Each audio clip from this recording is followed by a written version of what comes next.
Il y a Sentinel TV, vous allez live dans Sentinel TV. Vous allez avoir un programme, il y a une information présentée et animée par les messagers de la bonne nouvelle.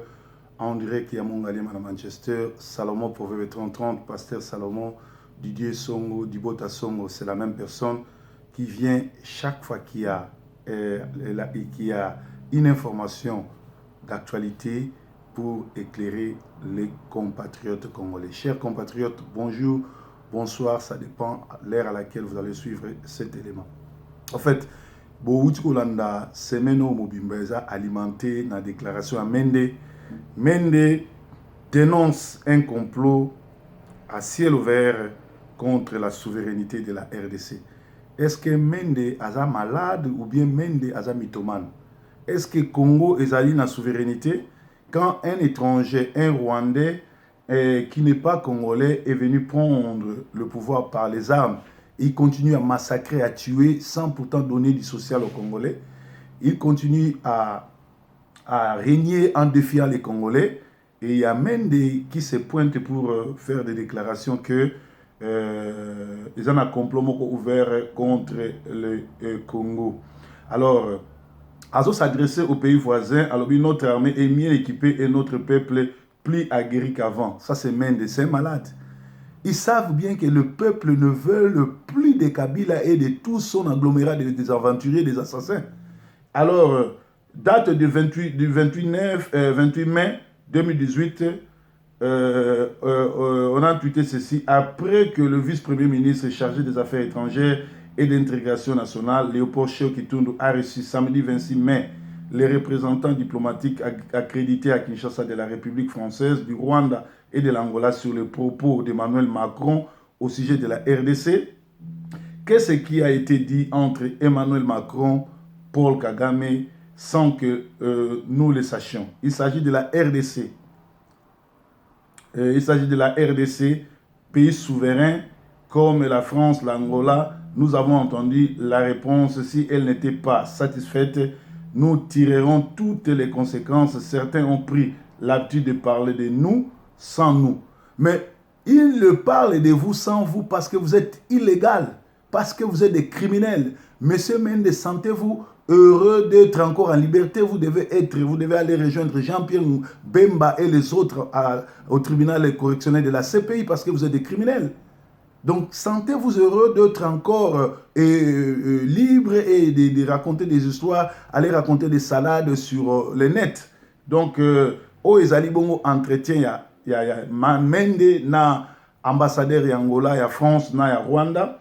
Alors, personne n'a le droit d'envisager des solutions aux problèmes congolais. Sans nous, jusque-là, nous ne sommes pas fâchés, dit la mère Mende au cours d'une conférence de presse. C'est-à-dire que la mère Mende, dans le groupe, il y a des criminels, bangonde bakolo Congo. Oui, parce que Afdel, bakor ya lemera et pesa Afdel, mabele ya Congo ya bango. Donc mabele ya Congo, ils ont des Congolais ya bango. Il y a un Kabila, même les Congolais, comme un étranger, un passeport étranger, pour bazon na Congo, ils ont un problème. Bazo annulé ba visa na bango parce que ma belé wana ba richesse à Congo et comment personnel les a bango. Do à part bango ba tumsute. Or makambo ici là, bazo baté qui to commis na 21e siècle, Congo est en Nzambé et comme Nzambé a commis kozwa masolo à Congo na maboko na pour sa solution. Parce que Bible lobby là où nous nous sommes arrêtés, c'est là où Dieu commence. Et si kabiso to suki et peuple congolais asambelaka, peuple congolais alukaka nzambe, nzambe azuma kambo pe akomi ko confondre bango. Alors, toujours le baboué. Le président français avait déclaré soutenir l'initiative de l'Union africaine. Paul Kagame est le président de la SADC et le président angolais Joao Lorenzo. Bouti bomona Joao Lorenzo a salaki déplacement en France. Paul Kagame a salaki déplacement en France. Bango nyos baoke na France pour nani parce que bazali na stratégie ya ko déboulonner Kabila na ba criminel na nyos. En fait Paul Kagame azo banga le vrai patron ya Congo est Paul Kagame mais azo banga pour nani parce que Kabila a simbisi et touche parce que yende mukonzi ya Congo yende mutasa manga nyos tout mais Kabila azo boma tant Kabila azo boma azo sala mabe nyos azo ko na mukongo na alors pour être ba Congolais bazwa initiative à Bengana Kabila parce que surtout Bengani sont vrai Congolais Bengani Kabila le prochain président au Kendeza Paul Kagame pour na crime nyoso sa na Congo pour a comme côté ka ba richesse na biso ba pétrole na biso ba coltan na biso yende azote kango na monde entier yende comme représentant ba coltan ba diamant ya ba cuivre ya Congo. Alors yango moni sikoyo aleli biso avance parce que ba combattant ba lexi timing na ba distraction na kofinga au lieu to banda ko organiser ko tia liwa na camp ya Kabila ndenge na lobaki na ngongo to suite puiser ba structure ba stratégie nyonso mais stratégie moko na to saleli yango teza ya ko cotiser et na moni ba opportuniste ba bani déjà ko sala ba vidéo ya kosenga ba mbongo.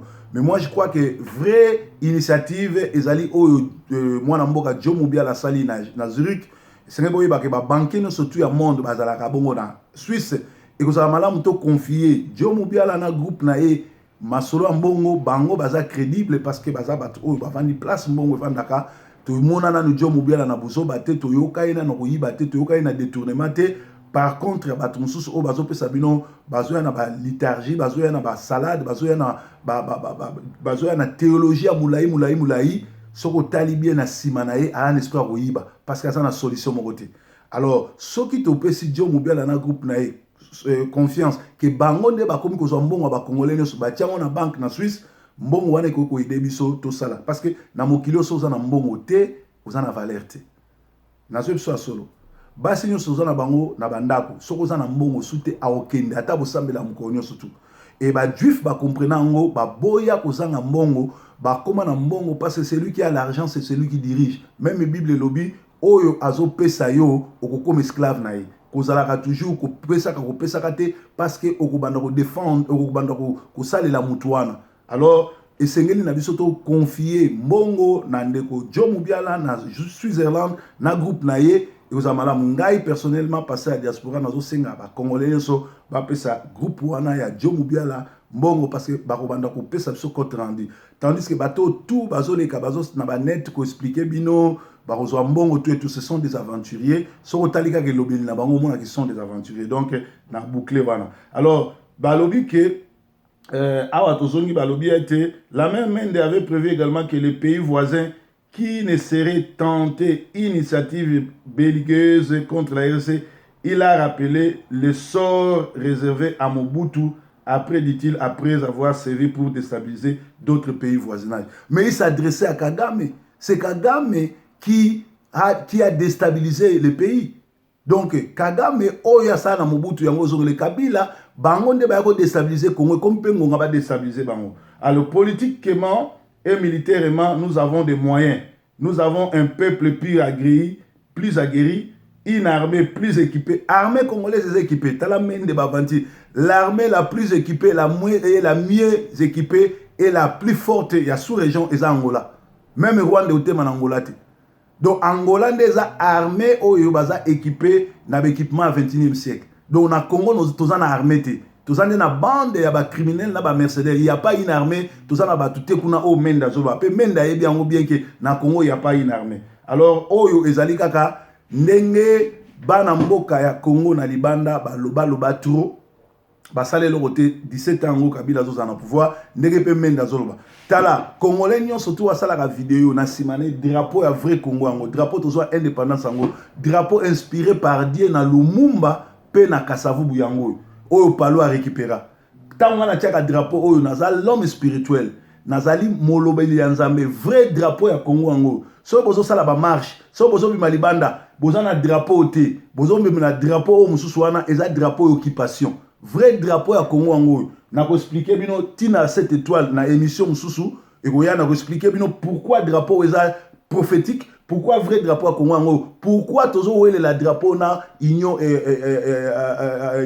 européenne? Vrai drapeau à Congo yango inspiré par Dieu na Lumumba na Kasavubu. Bango akapona drapeau oyo parce que bazaki batu loko la bisoté. Lumumba na Kasavubu bazaki batu moko éclairé, bazalaki esprit, bazalaki batu loko la bisoté. Lumumba Simo Kimbangu na Kasavubu bazaki esprit. Tala drapeau batikela biso yango yo o lobo za combattant yo lobi oza mwana mboka Congo soko sala ba émission no tie drapeau occupation ba Rwandais o eza actuel drapeau à Congo yeba ke ozali il faut le délivrance o yema ma Congo te renseigne toi vrai drapeau à Congo yango eza drapeau à Palouté Palo à s'accaparer nango parce que ba opportuniste mais eza drapeau ya Congo. Alors tout ce monde a siko awa Macron répond à Mende. La France viendra en soutien au pays de la sous-région pour la stabilité du Congo. C'est-à-dire que comme Nangonga Oyo, guerre est déjà lancée parce que Kabila Alinga qui a triché a fait ici faux cours constitutionnel pour le troisième mandat les Européens bien fois passé que ce Kabila a mis Corso va passer date le 25 juillet. Ce qui est le 25 juillet, la date il y a dépôt à candidat. Ce qui a mis qu'on s'est représenté, naïf sabino que Kabila a recommandé le 30 août té. Barobomae et Masolo a changé. Alors, mais Masolo a changé. Tout le monde a Macron répond à Mende, la France viendra en soutien au pays de la région pour la stabilité des Grands Lacs. Yango bazo compter sur l'Angola. Banda Kala, ba botoli leadership ya Rwanda. Kagame ya kozala mokonzi ya ba pays nyonso to Afrique ne Mobutu alaki ba pesa on a Lorenzo Angola nde a commis chef ya ba pays Afrique nyonso wana pona kimia ekota parce que na Afrique soki kimia za na Congo te il suffit ka guerre baninde Kabila zoninga kotia a mema ba mercenaires na epo ba tia désolation na côté à Congo batu bakokima na Brazzaville batu bakokima na Angola batu bakokima na Afrique du Sud bakokima na Zimbabwe na Tanzanie na Kenya côté kuna tout sur région wana vous allez déstabiliser yango balobi non c'est mieux ba se débarrasser na Kabila au lieu batika buzoba o Kabila alinga sala. Alors tous ça sous un problème awa que biso ba combattant na ngongo il fallait to banda koboma batu lokola ba Rubewa batu lokola ba Kengo batu lokola ba Minaku batu lokola ba Kamere bato yo nyonso même ba Félix bazo travailler te pona biso ba Félix bazo travailler ko banda na Tshisekedi père na Tshisekedi fils baza ba agent ya Rwanda bazo ba mbongo ebele pona olalisa peuple tant on a lobi ete to tika Tshisekedi akoma premier ministre akobenga na Kabila na ngai na bisabino ke botelimela ete botika ye ya sala po akopesa solution te. Tala aventurier mususu ya kisa ya Chibala a fêté anniversaire naye a pesi population mbongo po baya na manifestation pe azolo baki bango baza ba vrai IDPS tout mutu lokola Chibala oyo azali andimi l'inacceptable lokola Jean-Pierre Bemba c'est bien le loi comme na mbongo c'est bien le loi son banda maye baki après libération mboka toko kangaka epe toko botola banda ko nyonso. Alors, voici le dirigeant de la RDC. Nous avons des leaders ayant plus grand quotient de mauvaise volonté du monde. En voici quelques insolites. Vrai ou faux? C'est à vous de répondre. Un ministre de l'enseignement qui amène tous ses enfants étudier ailleurs. Ministre de l'enseignement à Congo, bananenyo surtout batanga na Congo, c'est-à-dire yemoko azondima ke na Congo éducation malamu ezate. Et puis aboya ko pesa ba congolais bourse, azo pesa ba rwandais bourse, ba rwandais o bazu nationalité congolaise nanko, bazo pesa ma bourse ko tinda bango na ba pays étranger, ba no tanga bazo ba diplôme pour lobi ba représenter Congo. Donc nous avons des malades comme ministre. Nous avons aussi un ministre de l'enseignement qui amène ses enfants étudier ailleurs. Un ministre des Affaires étrangères qui lui-même a un passeport étranger et qui n'est pas congolais. Un ministre de la Santé qui se fait toujours soigner en Europe. Un ministre de l'Énergie qui utilise un groupe électrogène chez lui automatiquement. Le ministre de l'Énergie, il a dans sa maison un groupe électrogène. C'est-à-dire, il y a